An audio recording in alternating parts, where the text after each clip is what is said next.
Bed کی جانب بڑی سی کھڑکی کے پاس وہ بیڈ پر آنکھیں بند کیے ہوئے لیٹا تھا۔ اس کے چہرے سے ایسی پریشانی ظاہر ہو رہی تھی جیسے وہ جسمانی اور دماغی کمزوری سے لڑ رہا ہو۔ اس نے قریب آ کر پکارا، تھارن۔ اس نے بڑی تکلیف سے اندر کی سانس چھوڑتے آہ کی آواز نکالی۔ الپا نے اس کے چہرے پر جھک کر کہا، تمہاری کمزوری اور پریشانی دور ہو جائے گی، میں ٹیلی پیتھی کے ذریعے تمہیں گہری نیند سلا دوں گی۔ اس کی بات ختم ہوتے ہی تھارن نے پٹ سے آنکھیں کھول دیں۔ وہ اس پر جھکی ہوئی تھی۔ اس کی مقناطیسی نظروں سے نظریں ملتے اس کا دل دھک سے رہ گیا، دل تیزی سے دھڑکنے لگا۔ اس کی آنکھوں میں ایسی بلا کی کشش تھی کہ وہ نظریں ہٹانے پر مجبور ہو رہی تھی۔ وہ باری مگر دھیمی سی آواز میں بولا، تم بہت حسین ہو، بہت حسین ہو، یوں جھکی نہ رہو، میرے پاس بیٹھ جاؤ۔ وہ بستر کے سرہانے پر یوں بیٹھی کہ نظروں سے نظریں نہ ہٹ سکیں، کیونکہ تھارن اپنی آنکھیں اس کی آنکھوں سے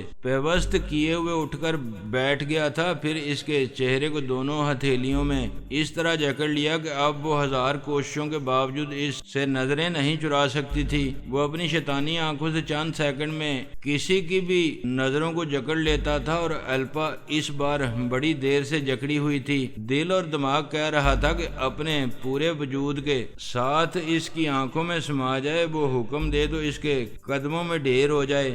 اس نے حکم دیا، میری نظروں سے نظریں ہٹانے کے بارے میں نہ سوچو، میری آنکھیں تمہارے دل اور دماغ میں رہیں گی، تم جدھر بھی دیکھو گی ادھر صرف میری آنکھیں دکھائی دیں گی۔ اب نظریں ہٹاؤ، دیکھ کر بتاؤ تمہیں کیا نظر آ رہا ہے۔ اس نے نظریں ہٹائیں، دروازے کو دیکھا، دیواروں کے پردے کو، سر اٹھا کر چھت کو، سر جھکا کر بستر کو دیکھا، صرف اس کی طلسمی آنکھیں دکھائی دے رہی تھیں۔ اس تھارن کی آنکھوں میں آنکھیں ڈال کر کہا، تم ہو جہاں دیکھوں وہاں تم ہی تم ہو، اتنی بڑی دنیا میں تمہاری آنکھوں کے علاوہ کچھ نہیں ہے، اگر کچھ ہوگا تب بھی میں کچھ نہیں دیکھوں گی، تمہاری آنکھوں میں ڈوبتی رہوں گی۔ تھارن نے اسے دونوں بازوؤں میں لے کر سینے سے لگاتے ہوئے کہا، آؤ اور ہمیشہ کے لیے میری آنکھوں میں ڈوب جاؤ۔ وہ چٹان جیسے سینے سے لگ کر دل کی دھڑکنوں کو آرام پہنچانے لگی۔ اس کی آنکھیں جہاں دیکھ رہی تھی وہاں طلسمی آنکھیں دکھائی دے رہی تھیں۔ اسے تھارن کی آواز سنائی دی، وہ کہہ رہا تھا،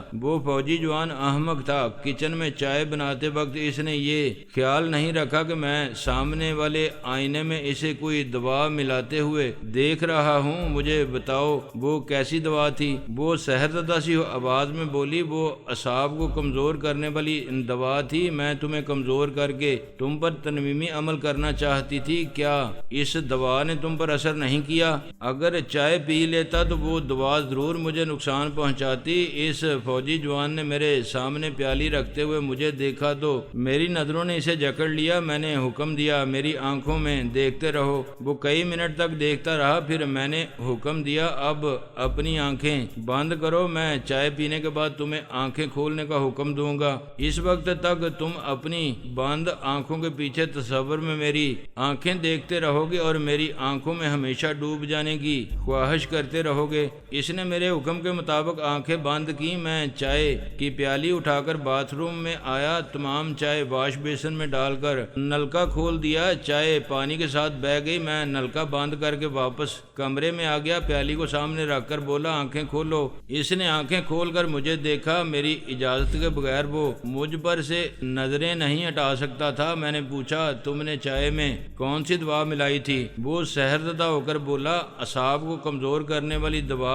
جب آپ کمزوری محسوس کرنے لگیں تو میڈم آ کر آپ پر تنویمی عمل کریں گی اور اپنا تابع بنا لیں گی۔ تم باہر جا کر رپورٹ دو گے کہ میں نے تمہاری آنکھوں کے سامنے تمام چائے پی لی اور تمہارے باہر جاتے وقت کمزوری محسوس کر رہا تھا اور اپنے بیڈ روم کی طرف ڈگمگاتے ہوئے جا رہا تھا۔ میں باہر جا کر آپ کے حکم کے مطابق افسران کو رپورٹ دوں گا۔ اب تم جا سکتے ہو۔ وہ پلٹ کر اس کمرے سے چلا گیا۔ میں یہاں آ کر کمزوری محسوس کرنے لگا، بستر پر آ کر لیٹ گیا۔ یہ جانتا تھا کہ تم میری دماغ میں آ کر میری کیفیت معلوم کرو گی۔ کیا تم میرے دماغ میں آئی تھی؟ ہاں آئی تھی، اور تمہارے خیالات پڑھ کر مطمئن ہو گئی تھی کہ تم کمزوری میں مبتلا ہو گئے ہو۔ تم مجھ پر تنویمی عمل کرنا چاہتی تھیں۔ کیا تم نے اپنی زندگی میں پہلے کبھی میری جیسی آنکھیں دیکھی ہیں؟ نہیں پہلی بار دیکھی ہیں اور ان آنکھوں کی اسیر ہو گئی ہوں۔ میں چند سیکنڈ میں کسی کو بھی عارضی طور پر اپنا معمول